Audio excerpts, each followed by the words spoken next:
مصدق ملک صاحب، آپ کے ساتھ ہم نے پیٹرول پہ اور اکانومی پہ بات کرنی ہے، لیکن یہ پہلے بتائیے کہ یہ جو شہباز شریف صاحب چارٹر آف اکانومی کی بات کر رہے ہیں اور عمران خان صاحب آج کہہ رہے ہیں کہ ہم تو اسلام آباد آ رہے ہیں جی ایک اور مارچ کرنے کے لیے، تو یہ کیا ضرورت ہے؟ آپ اس طرح کی چارٹر آف اکانومی کی آفر کیوں مار رہے ہیں جب آپ بھی انٹرسٹڈ نہیں ہیں ان کے ساتھ بیٹھنے کے لیے اور وہ بھی انٹرسٹڈ نہیں ہیں؟ ہر ایک نے دیکھیے اپنے ظرف کے مطابق گفتگو کرنی ہے، اور شہباز صاحب سمجھتے ہیں کہ جو ملک کے وزیر اعظم کو زیب دیتا ہے وہ ان کو کرنا ہے، اس لحاظ سے وہ سمجھتے ہیں کہ اگر ہمارے ملک کو استقامت کے لیے آنے والے وقت میں ایک ایسی پالیسی چاہیے جس کو کوئی ملائن نہ کرے۔ میں آپ کو ایگزامپل دے دیتا ہوں، ہم نے ایک سی پیک کی پالیسی کی اس امید پہ کہ کوئی بھی آئے، اگرچہ عمران خان صاحب نے، جب آپ کو یاد ہوگا شی جن پنگ جو آ رہے تھے تو انہوں نے دھرنا نہیں ہٹایا، وہ سارا پروسیس ڈیلے ہو گیا، لیکن اس کے باوجود ہمارا خیال یہ تھا کہ جب کوئی شخص اپوزیشن میں یا اینٹ اور گالی کی سیاست سے جب نکل کے پرائم منسٹر ہاؤس جائے تو اس میں جو وقار ایک وزیر اعظم کا ہونا چاہیے وہ خود ہی آ جائے گا۔ وہ کنٹینر سے اتریں گے، وزیر اعظم جائیں گے تو اس منصب کا جو بوجھ ہے اس کو اٹھانے میں کچھ ہیوملٹی ان کے اندر آئے گی، اور اس ہیوملٹی کو مد نظر رکھتے ہوئے وہ کم از کم حکومت کے کیے ہوئے جو معاہدے ہیں ان کا احترام کریں گے۔ مگر انہوں نے کیا کیا؟ انہوں نے کہا کہ چین کے سارے معاہدے جو ہیں یہ فرنٹ کمپنیاں تھیں اور یہ پاکستان کے سیاستدانوں کو رشوت دینے کا ایک طریقہ کار تھی، جس کے نتیجے میں کیا ہوا کہ چین کے سفیر نے 2 سال کے بعد جاتے جاتے لاہور میں چیمبر آف کامرس کی ایک میٹنگ میں یہ کہا کہ پاکستان از نو مور آر ڈیسٹینیشن آف چوائس، یعنی ہم پاکستان میں انویسٹمنٹ کرنے کا ہمیں کوئی شوق نہیں ہے۔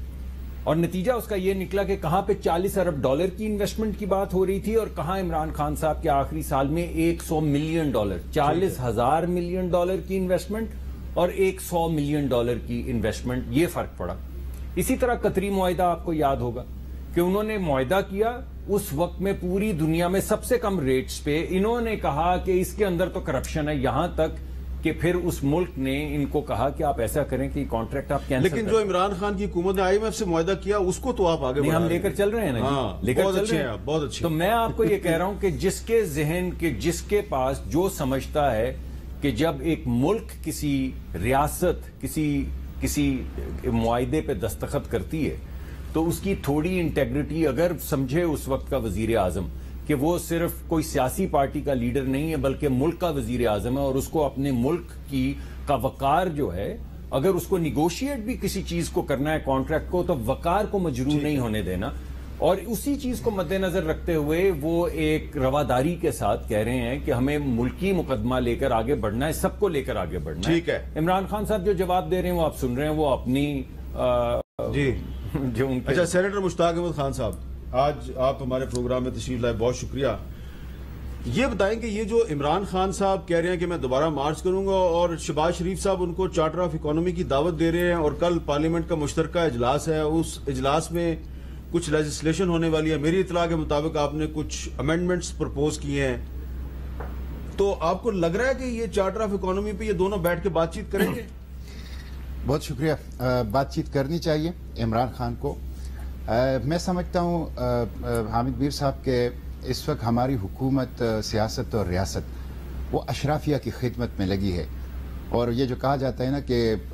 ریاست ہوگی ماں جیسی، تو وہ ماں بھی ہے اور باپ بھی ہے، لیکن اشرافیہ کے لیے، غریب عوام کے لیے نہیں ہے۔ اس وقت اکانومی کی صورتحال بہت خراب ہے، اور سچی بات یہ ہے کہ خراب ہے۔ غریب عوام جو ہیں وہ حکومت تو رونا دھونا کر رہی ہے، ان کو تو رونا دھونا کم کرنا چاہیے اور عوام کے رونے دھونے کے اوپر توجہ دینا چاہیے، اس لیے کہ عوام تکلیف میں ہیں۔ لیکن حقیقت یہ ہے کہ اکانومی کی صورتحال خراب ہے، اور اگر ہم نے اس کے لیے ڈراسٹک چینجز نہیں کی کنسنسس کے ساتھ، تو یہ ہماری ساؤنڈری کے لیے ایک تھریٹ جو ہے وہ بن سکتا ہے۔ لیکن یہ جو شہباز شریف صاحب نے چارٹر آف اکانومی کی یا گرینڈ ڈائیلاگ کی تجویز دی ہے، ان کو پہلے واضح کرنا چاہیے کہ چارٹر آف اکانومی کے اس کے خد و خال کیا ہے۔ کیا وہ IMF کی غلامی سے نجات چاہتا ہے؟ 20 پروگرام ہم نے IMF کے لیے ہیں۔ IMF part of the solution نہیں ہے، پارٹ آف دا پرابلم ہے۔ 20 پروگرامات نے ہمیں غربت کے دلدل میں دھکیل دیا ہے۔ کیا وہ اشرافیہ 17.4 ارب ڈالر UNDP کہہ رہی ہے کہ ہمارے ٹیکسوں کا جو جمع شدہ ٹیکس ہے اس کے 50% ہے، وہ اشرافیہ کنزیوم کرتی ہے، جس میں ٹاپ پہ کارپوریٹ سیکٹر، نمبر 2 پہ بڑے زمیندار و جاگیردار، نمبر 3 پہ ملٹری بزنس۔ یہ کنزیوم کرتی ہے. اچھا آپ کے ٹیکسوں کا جو نظام ہے 60% انڈائریکٹ ٹیکسز ہے جو کہ غریب عوام دے رہے ہیں اور 40% یا 39% جو ہے وہ ڈائریکٹ جو اشرافیہ دے رہے ہیں. تو پہلے ان کو اس چارٹر آف اکانومی کے یا گرینڈ ڈائیلاگ کے خدوخال واضح کرنا چاہیے کہ کیا وہ انقلابیت چاہتے ہیں, کیا وہ حقیقی آزادی چاہتے ہیں, کیا وہ استعمار اور سامراج سے حقیقت میں اس ملک کو چھڑانا چاہتے ہیں, یا وہ اس کو صرف ایک پولیٹیکل اب سے مائلیج لینے کے کیا لیے. عمران خان بھی یہ چاہتے ہیں کہ استعمار سے حقیقی آزادی حاصل کی جائے؟ عمران خان کی 3.5 سال کی جو کارکردگی آپ دیکھ لیں تو وہ تو بالکل اس کے الٹ ہیں. 12 بل انہوں نے FATF کے پاس کیے ہیں جو الٹرا کانسٹیٹیوشنل ہے, فنڈامنٹل رائٹ کے خلاف ہے, انٹرسٹ آف پاکستان کے خلاف ہے. انہوں نے IMF کے ساتھ یہ معاہدہ کیا ہے جن کو آگے لے کے بڑے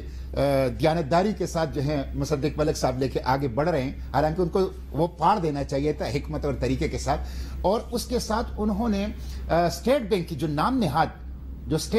نام نہاد انہوں نے خود مختاری کی, انہوں نے تو حقیقت میں پاکستان کے ہاتھ میں غلامی کی ہتھکڑیاں ڈالی.